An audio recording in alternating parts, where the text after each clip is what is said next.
This is another video looking into the CT-X3000 by Casio, and again I'm going to continue looking at the controls and buttons and functions on this side of the keyboard, and this time we're going to look at the upper layer button here. At the moment I've just got the piano voice on the keyboard. And if you look on your screen, if you've got a keyboard, it'll say U1. That means upper one. So this is the upper layer.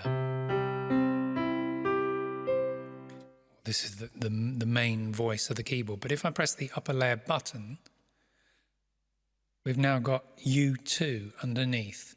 And the voice has changed to 2, 2, 3, mellow strings number 1. And we've got a piano voice layered with the strings.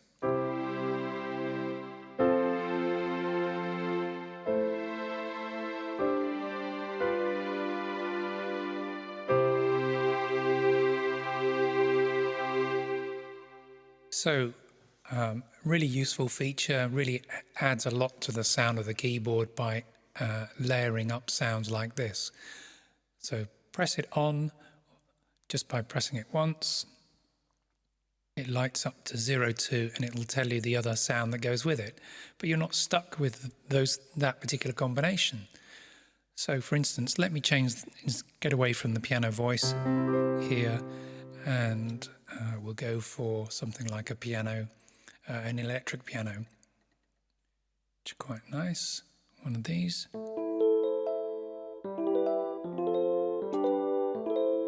And again, if I press the upper layer button, it will add the mellow strings.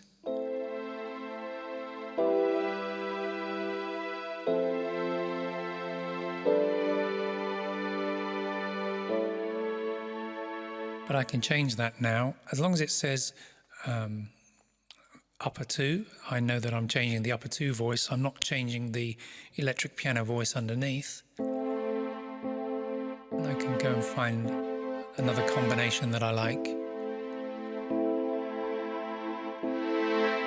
It's often nice to combine a percussive sound with a more sustained sound. So you've got the percussive sound of the electric piano combined with the string sustain here.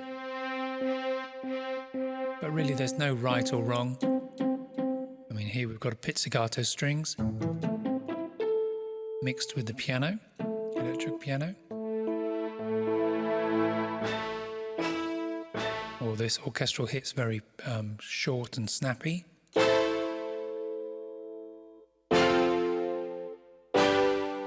Then you've got the sort of sustain, a little bit of sustain from the electric piano. Now the other thing you can do is change the octave. We looked at the octave in one of the other videos. And the way to do that, we're going to get into this function button a little bit more now. So I'm going to press the function button. So I'll just turn the I'll just go back to one voice. So I've got my electric piano voice here. Let's go back to a string voice so you can hear the sustain of the strings.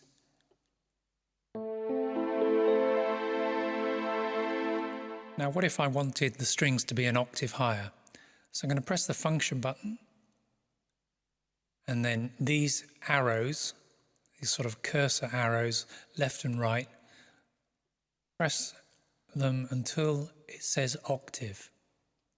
Now the display says octave. I'm going to enter this submenu,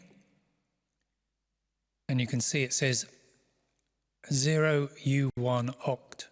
So that means upper layer 1 is at 0 octaves. It's not either up an octave or down an octave. So I could move the electric piano up an octave, and the strings have stayed where they are. Or I could move the piano down an octave, and the strings will stay where they are.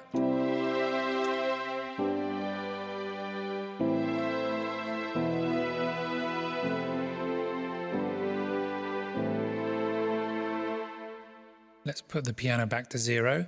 If I wanted to change the upper 2, then press the arrow again, and now it says 0 U2 oct. So if I change the value here, it'll be the strings that move octave.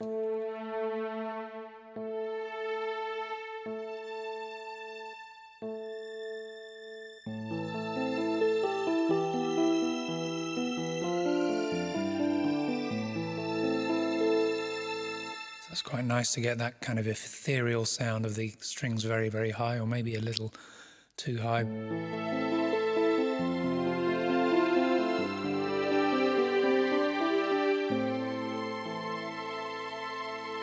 again, I could move them below the octave of the piano for more kind of menacing.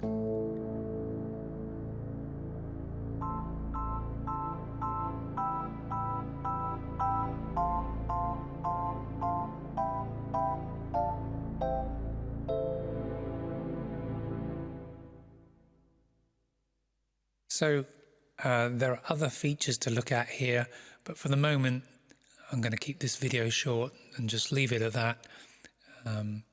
So have an experiment with combining sounds using the upper layer button here. Of course, once you've got something you like, you can then store it into memory with those octave settings as we've just done.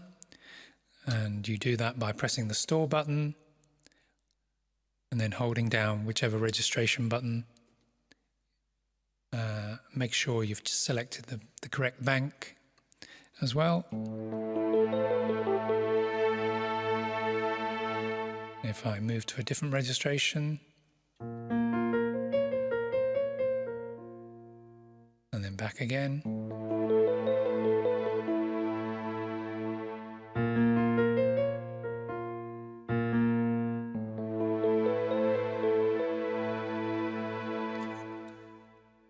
In future videos, I'm going to do a bit more tutorials on using the creative side of the keyboard as well. But I hope that gives you a heads up on what to do with the upper layer.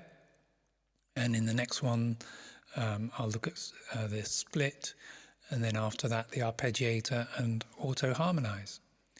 Thanks for watching.